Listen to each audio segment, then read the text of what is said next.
ഒരു കാലത്ത് ഉത്തരേന്ത്യയിൽ നിന്നാണ് ഇങ്ങനെയുള്ള വാർത്തകളൊക്കെ നമ്മൾ കേട്ടിരുന്നത്. ഇപ്പോൾ നമ്മുടെ കേരളത്തിൽ ഇത്തരം വാർത്തകൾ ഒരു നിത്യസംഭവമായി മാറുകയാണ്.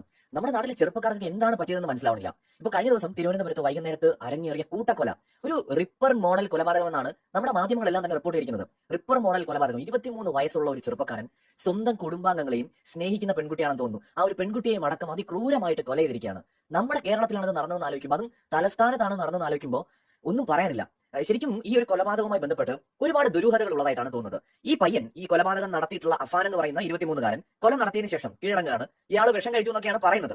പക്ഷെ കീഴടങ്ങിയതിനു ശേഷം ഇയാൾ പറയുന്നത് കൊലപാതകം നടത്താനുള്ള ഒരു കാരണമുണ്ടല്ലോ, ആ കാരണമായിട്ട് ഇയാൾ പറയുന്നത് വലിയ സാമ്പത്തിക ബാധ്യത ഉണ്ടെന്നായിരുന്നു. അതായത് ഈ സാമ്പത്തിക ബാധ്യത ആരും തീർക്കാനില്ലാതെ അങ്ങനെ ഒരു വലിയ സാമ്പത്തിക ബാധ്യത, ലക്ഷങ്ങളുടെ 75 ലക്ഷത്തോളം ബാധ്യത ഉണ്ടെന്നാണ് പറയുന്നത്. ഇത് കാരണമാണ് താൻ ഈ കൊലപാതകം നടത്തിയതെന്നാണ് ഈ പയ്യൻ പറഞ്ഞത്. എന്നാൽ ഇയാളുടെ പിതാവ് ഇപ്പൊ പറയുന്നത് എന്താണെന്ന് അറിയാം. അദ്ദേഹം പുറത്താണ്, ഗൾഫിലാണ്, ഈ സൗദിയിലാണ് അദ്ദേഹം ഉള്ളത്. അപ്പൊ ഇദ്ദേഹം പറയുന്നത് നയാ പൈസയുടെ ബാധ്യത തനിക്ക് നാട്ടിലില്ല എന്നാണ്. അപ്പൊ ഇവിടെ തന്നെ ഈ രണ്ട് മൊഴികളിലും, കൊലപാതകം നടത്തിയ ഈ പയ്യൻ പറഞ്ഞ കാര്യങ്ങളിലും അയാളുടെ പിതാവ് പറഞ്ഞ കാര്യങ്ങളിലും വൈരുദ്ധ്യമുണ്ട്. അപ്പൊ ഇവൻ ഇത്രയും വലിയൊരു ക്രൂരമായ കൊലപാതകം എന്തിനാണ് നടത്തിയത്? ഇവൻ കൊല്ലാനായിട്ട് ശ്രമിച്ചതാരൊക്കെയാണ്? ഒന്ന് ഇവന്റെ സ്വന്തം ഉമ്മയാണ്, അവരൊരു ക്യാൻസർ പേഷ്യന്റ് ആണ്, അവരെയാണ് ഇവൻ കൊല്ലാനായിട്ട് നോക്കിയത്. ഇനി ഇവൻ കൊലപ്പെടുത്തിയത് ആരൊക്കെയാണ്? ഇവനെ വിശ്വസിച്ച് ഇവന്റെ കൂടെ ഒരു പെൺകുട്ടി ഇറങ്ങി വന്നു, ആ പെൺകുട്ടിയാണ് അത് ക്രൂരമായിട്ട് ഇവൻ കൊലപ്പെടുത്തിയത്. അതും മാരകമായിട്ടുള്ള രീതിയിലാണ്. റിപ്പർ മോഡൽ എന്ന് വെറുതെ അല്ല പറയുന്നത്. ഇവൻ ചുറ്റിക കൊണ്ടൊക്കെ അടിച്ച് ക്രൂരമായിട്ടാണ് കൊലപ്പെടുത്തിയത്. സ്വന്തം സഹോദരൻ 10, 12, 13 വയസ്സുള്ള കൊച്ചുകുട്ടി, അതിനെ വരെ ഇവൻ ക്രൂരമായിട്ട് കൊലപ്പെടുത്തി കളഞ്ഞു. വെഞ്ഞാറമൂടിനൊക്കെ തന്നെ അടുത്തുള്ള പാങ്ങോട് എന്ന് പറയുന്ന ഒരു സ്ഥലമുണ്ട്. ഈ പാങ്ങോട് എന്ന് പറയുന്ന സ്ഥലത്ത് ഇവന്റെ അമ്മുമ്മയുടെ വീട്ടിലെത്തിയിട്ട് ആദ്യം അവൻ കൊലപ്പെടുത്തുന്നത് ആ വൃദ്ധയായിട്ടുള്ള സ്ത്രീയാണ്. അതിനുശേഷമാണ് പെൺ സുഹൃത്തിനെ വീട്ടിലേക്ക് കൊണ്ടുവരുന്നത്. ഈ ക്രൂരമായ കൊലപാതകം നടത്തുന്നതിന് മുമ്പ് ഇവൻ അവന്റെ അനിയനെ പുറത്ത് കൊണ്ടുപോയിട്ട് മന്തിയൊക്കെ വാങ്ങിച്ചു കൊടുത്തു. അവന് മന്തിയൊക്കെ വാങ്ങിക്കൊടുത്ത കുഞ്ഞിനെ തിരിച്ച് വീട്ടിൽ കൊണ്ടുവന്നതിന് ശേഷമാണ് അതിക്രൂരമായിട്ടുള്ള കൊലപാതകങ്ങൾ അരങ്ങേറുന്നത്. ആദ്യം സ്വന്തം ഉമ്മയെ വെട്ടുകയാണ്. ഉമ്മയെ വെട്ടിയതിനു ശേഷം മുറിയിൽ പൂട്ടിയിടുന്നു. എന്നിട്ട് വീടിന്റെ ഗ്യാസ് തുറന്നു വിടുന്നു. 3 പേരെ 3 മുറികളിട്ടാണ് ഇവൻ ആക്രമിക്കുന്നത്.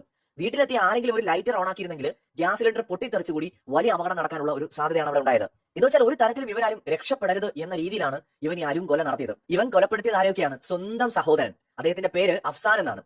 അതുപോലെ തന്നെ ഫർസാന, ഇയാളുടെ സുഹൃത്ത് എന്നാണ് അറിയാൻ സാധിക്കുന്നത്. സൽമ ബീവി എന്ന് പറയുന്നത് ഇവന്റെ അച്ഛന്റെ അമ്മയാണ്. അതുപോലെ ലത്തീഫ് എന്ന് പറയുന്നത് അച്ഛന്റെ സഹോദരൻ. ഷാഹിദ എന്ന് പറയുന്നത് ലത്തീഫിന്റെ ഭാര്യ. 6ാമത്തെ ആൾ ഇവന്റെ ഉമ്മയാണ്, മരണപ്പെട്ടില്ല എന്ന് മാത്രം. അവരെയും കൊലപ്പെടുത്താൻ ഇവൻ ശ്രമിച്ചു. അപ്പോൾ ഇതിനകത്ത് മനസ്സിലാകാത്തൊരു കാര്യം എന്ന് പറയുന്നത്, ഇവൻ ഈ കൊലപാതകം നടത്തിയിരിക്കുന്നതിൽ പാങ്ങോട് താമസിക്കുന്ന സൽമ ബീവി അച്ഛന്റെ അമ്മയാണ്, വളരെ പ്രായമുള്ള ഒരു വൃദ്ധയായിട്ടുള്ള സ്ത്രീയാണ്. അവരോട് എന്തിനും ഇവർ ഇത്രയും ക്രൂരത കാണിക്കണം? അതുപോലെ തന്നെ ഇവന്റെ അച്ഛന്റെ സഹോദരനും ഭാര്യയും, അവരോട് ഈ ക്രൂരത കാണിക്കേണ്ട കാര്യം എന്താണ്? കൊച്ചുകുട്ടിയാണ് സ്വന്തം അനിയൻ, അവനെയും സ്വന്തം ഉമ്മയും വധിക്കാനായിട്ട് അവൻ എന്തിനായിരിക്കും ശ്രമിച്ചത്? ഇവന്റെ സുഹൃത്തിനെ, അവനെ വിശ്വസിച്ച് കൂടെ വന്ന സുഹൃത്ത്, ആ പെൺകുട്ടി, അവളെ എന്തിനായിരിക്കും അവൻ കൊന്നിട്ടുണ്ടാവുക? ചോദ്യങ്ങൾ ഒരുപാടുണ്ട്. ഇവന്റെ മൊഴിയിൽ ഒരുപാട് വൈരുദ്ധ്യങ്ങളൊക്കെ ഉണ്ട്.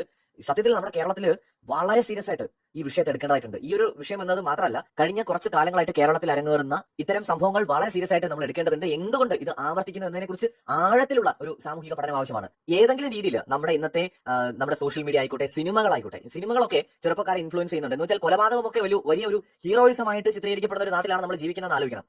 നോക്കടോ, ഒരു ദിവസം ഒരുത്തൻ ചാടി ഇറങ്ങി അങ്ങോട്ട് ഒരു കൂട്ടം മനുഷ്യരെ അങ്ങോട്ട് കൂട്ടക്കൊല നടത്തിയിരിക്കുകയാണ്. ഞാൻ കലാഭൻ മണിയിലേക്ക് ഒരു സിനിമ കണ്ടെന്ന് ഓർക്കുന്നുണ്ട്, ഇതുപോലുള്ള കൂട്ടക്കൊല നടത്തിയിട്ടുള്ള ഒരു സിനിമ ഓർക്കുന്നുണ്ട്. ഇത് കണ്ടപ്പോൾ എനിക്ക് പെട്ടെന്ന് അതാണ് ഓർമ്മ വന്നത്, ചുറ്റിയേക്ക് അടിച്ചു കൊല്ലുന്ന ആ ഒരു സിനിമ. എനിക്ക് തോന്നുന്നു മമ്മൂക്കൊക്കെ അതിനകത്തുണ്ട്, പേരെ മറന്നു. അപ്പോൾ ഇതുപോലെയുള്ള സംഭവങ്ങൾ റിയൽ ലൈഫിൽ അപൂർവങ്ങളായിട്ട് മാത്രം കേരളത്തിൽ ഉണ്ടായിരുന്ന കാര്യങ്ങൾ ഇപ്പൊ നിത്യസംഭവം എന്ന പോലെ ആഴ്ചയിൽ 1 അല്ലെങ്കിൽ 2 എന്നൊക്കെ പറഞ്ഞ് നമ്മുടെ മുമ്പിലേക്ക് വരുമ്പോൾ വളരെ സീരിയസ് ആയിട്ടുള്ള ഒരു സോഷ്യൽ ഇഷ്യൂ ആയിട്ട് ഇത് മാറുന്നു എന്നുള്ളതാണ്. എന്ന് വെച്ചാൽ നമ്മുടെ സമൂഹത്തിൽ കാതലായ എന്തോ കുഴപ്പമുണ്ട്. നമ്മുടെ ഇന്നത്തെ യൂത്തിനെ ബാധിച്ചിരിക്കുന്ന കാതലായ കുഴപ്പം. ഇവൻ 23 വയസ്സെന്ന് പറയുമ്പോൾ ഒരു 2002-ലോ 2001-ലോ 2003-ലോ ജനിച്ച പയ്യനാണ്. അപ്പൊ നമ്മുടെ സമൂഹത്തിൽ കാതലായ എന്തൊക്കെയോ പ്രശ്നങ്ങളുണ്ട്. ഇതിനെക്കുറിച്ച് വളരെ സീരിയസ് ആയിട്ട് നമ്മുടെ ഗവൺമെന്റ് സംവിധാനങ്ങൾ ആഴത്തിലുള്ള ഒരു പഠനം നടത്തേണ്ടതാണ്. കാരണം ഇത് ഗുരുതരമായ ഒരു വിഷയമാണ്. അതോടൊപ്പം തന്നെ എന്താണ് ഈ പയ്യൻ ഇങ്ങനെ ചെയ്യാനായിട്ട് അവന്റെ മോട്ടീവ്? ഇവൻ പറഞ്ഞുണ്ടാക്കുന്ന കള്ളക്കഥകളല്ല, ശരിക്കുള്ള കാരണം എന്താണ്? അത് പൊതുസമൂഹത്തെ ബോധ്യപ്പെടുത്തുകയും എങ്ങനെ ഇവനിത് ചെയ്യാനുള്ള ധൈര്യം എന്നുള്ളതാണ്. 23 വയസ്സേ ഉള്ളൂ. അവനെ കണ്ടിട്ട് എന്തെങ്കിലും ശാരീരിക മാനസിക ബുദ്ധിമുട്ടൊക്കെ ഉള്ള ഒരാളായിട്ട് തോന്നുന്നില്ല. അപ്പൊ എന്തായിരിക്കാം? ഇനി ഏതെങ്കിലും തരത്തിലുള്ള മയക്കുമരുന്നിന് അടിമപ്പെട്ടതാണോ? എന്താണെങ്കിലും ഇത് നമ്മുടെ സമൂഹത്തിൽ വളരെ സീരിയസ് ആയിട്ടുള്ള ഒരു ടോപ്പിക്കായിട്ട് മാറിയിരിക്കുകയാണ്. ഒപ്പം ഈ ഒരു സംഭവത്തിന്റെ പുറകിൽ ഒരുപാട് ദുരൂഹതകളുണ്ട്. ആ ദുരൂഹതകൾ മറഞ്ഞിക്ക് എത്രയും പെട്ടെന്ന് പുറത്തു വരേണ്ടതുമാണ്. മറ്റൊരു വീഡിയോയുമായി വരാം.